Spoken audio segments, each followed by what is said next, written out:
Anda masih bersama kami dalam seputar iNews Sumsel. Diduga sakit hati tak dipinjami sepeda motor, seorang pria hendak bacok wanita dan melakukan pengancaman penusukan terhadap anak-anak korban. Aksi pencobaan penganiayaan tersebut sempat terekam video amatir anak korban. Seorang wanita di Jalan KH Wahid Hashim, Palembang nyaris menjadi korban pembacokan oleh seorang pria menggunakan senjata tajam jenis pedang.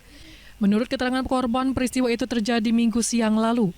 Korban diketahui bernama Selvi bersama anak perempuannya dalam keadaan penuh kecemasan mendatangi Mapolda Sumsel untuk minta perlindungan karena dirinya merasa terancam bersama kedua anaknya akibat ulah pelaku yang hendak membacoknya dan menusuk anak perempuannya dan anak lelakinya. Peristiwa tersebut dilakukan pelaku lantaran tak dipinjami sepeda motor hingga sakit hati.